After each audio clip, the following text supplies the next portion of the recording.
Toutes sortes de facteurs peuvent influencer le succès ou l'échec d'une stratégie d'exportation. Il faut faire attention de ne pas prendre pour acquis un contexte particulier, comme le taux de change, qui peut être très avantageux, mais qui peut aussi faire très mal lorsqu'il bascule. C'est un des éléments que va aborder Richard Normandin, le PDG de Northridge, une PME de Grande-Bay, dans cet épisode de Télécorex.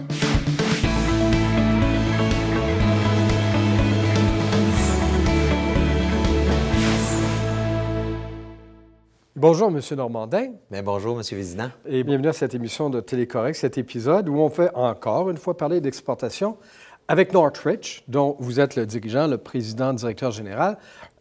Et dans un premier temps, parce qu'il faut quand même savoir dans quel secteur vous agissez. Ça fait quoi, Northridge? Bien, Carton Northridge, nous, on fabrique des produits d'emballage en carton.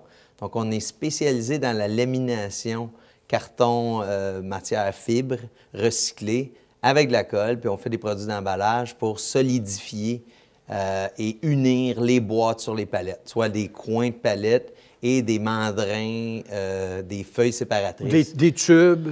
Des tubes, des mandrins pour les papiers de toilette, pour le papier à main, jusqu'au moulin à papier pour les papiers industriels. Donc, c'est plus spécialisé, pas juste des boîtes, là, on s'entend. C'est très spécialisé, ce n'est aucunement des boîtes. OK. Vous avez décidé d'aborder le marché américain.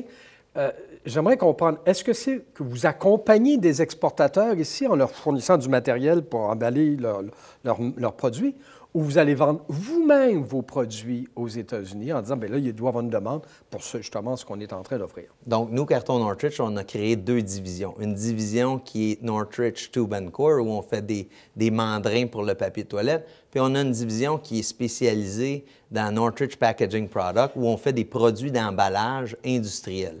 Donc, notre réseau de distribution, présentement, on ne vend pas directement à un utilisateur final, mais on passe par un réseau de distributeurs solidement établi dans le territoire respectif. Je vais faire un petit aparté. Un mandrin, c'est quoi? Un mandrin, c'est un tube. Ah, OK. Un tube de carton. OK, parfait. Donc, on imagine... Le nom commun, c'est un mandrin. Donc, c'est par l'entremise de distributeurs que vous êtes en train, tranquillement, d'investir le marché américain. Exactement. Est-ce que ça a été difficile? Très difficile. Donc, on s'y prend à plusieurs reprises, on se fait un plan d'action, on essaie d'approcher le marché de la façon la plus intelligente que notre cerveau nous a dicté de dire c'est la bonne façon, on y va, on investit des sous, puis on se rend compte que le marché n'est pas prêt pour notre approche, n'a pas besoin de nous, malgré qu'on avait fait une étude de marché, qu'on avait fait... Puis c'est en faisant des foires, puis en rencontrant des gens locaux dans leur territoire respectif, qu'on a la chance de leur parler, d'analyser leurs besoins, puis d'orienter les solutions de notre entreprise pour répondre à leurs besoins. Donc, c'est identifier un besoin puis répondre à ces besoins-là. Ça se passait vers quelle année, toute cette démarche-là? Bien, le développement du marché américain a commencé en 2006 pour Carton Northridge. Donc, de 2001 à 2005, principalement, le marché québécois, ontarien. 2006, je me suis rendu compte qu'essayer d'exporter, d'aller plus loin vers le Canada, c'était quasiment d'exporter. C'était plus simple pour moi d'aller vers New York à 7 heures de route que d'aller vers le Manitoba ou la Colombie-Britannique. Donc, c'était une décision de marché de proximité. New York était plus proche que la Colombie-Britannique. Vous dites 2006. En 2008, il y a eu comme une crise. Vous commenciez à vous implanter. Est-ce que ça vous a heurté, ça? En 2006, on a fait un show, on a fait une foire à Chicago. On a rencontré plusieurs clients, dont Dole Del Monte, Chiquita Banana, qui étaient intéressés à nos produits. Donc, de 2006 à 2008, à 2010, je dirais, on a développé puis on a eu une forte croissance. Même pendant la récession? Même pendant la récession, mais notre forte croissance s'est produite de 2006 à 2008 avec Dole Del Monte, puis on a exporté jusqu'au Costa Rica, au Guatemala, au Cameroun, au Chili, en Argentine. Donc, on avait une stratégie qui était plutôt agressive, basée sur le taux de change. Ces clients-là représentaient 30 de notre chiffre d'affaires de 2006 à 2010. Évidemment, comme vous le savez, en 2008, il y a eu le crash financier. Le taux de change a viré pour atteindre son apogée en 2010 à 1,10 $, le dollar canadien versus quand moi, j'avais commencé à 70 sous. Là, vous veniez de perdre tout l'avantage du taux de change dans quelques années. Ça a dû faire mal. Puis notre stratégie était principalement basée cost plus taux de change. Ouais.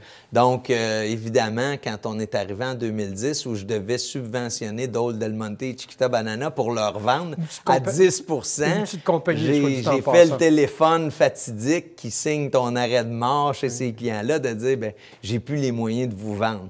Donc, ça a été assez difficile pour l'organisation ces temps-là. Mais vous êtes repris, là, vous avez remonté à vous avez parti à l'offensive. Bien, on avait pris de l'expérience sur l'exportation. On a attendu que les marchés se stabilisent. Évidemment, le taux de change est quand même un facteur qui nous permet d'exporter, mais ce n'est pas le seul. Donc, versus, on a changé notre stratégie, on a changé notre approche, on a changé notre approche marketing. Donc, on est maintenant des solution providers. On n'essaie plus de vendre la commodité au meilleur prix, mais bien de développer des partenariats d'affaires qui nous permettent de créer de la valeur jusqu'au client final. C'est très clair. Dites-moi, si vous aviez, là on devine un peu, mais s'il y a des moments que vous aimeriez revoir, des façons de faire que vous aimeriez corriger en y repensant, des erreurs que vous avez commises, puis que désormais vous allez dire, je vais les éviter, là, ce serait quoi, par exemple? Bien, deux erreurs. Premièrement, vendre seulement en fonction du taux de change, c'est une des principales erreurs qu'une entreprise pourrait faire. La deuxième, c'est d'avoir deux distributeurs de produits d'emballage ou de produits spécifiques dans le même territoire sans avoir fixé les limites ou les attentes clairement. Parce qu'on vient qu'à j'appelle ça s'auto-cannibaliser. Bien, c'est ce que j'allais dire, ils doivent se manger les uns les autres. Exact. Puis à la fin, bien, eux se battent sur le territoire pour vendre à un client final et c'est nous qui en faisons les frais. Donc, évitez d'être trop gourmand sur le nombre de distributeurs, mais choisissez vos distributeurs avec une stratégie et une approche client très précise. Se démarquer, pas faire de chevauchement, là, mais bien avoir... Exactement.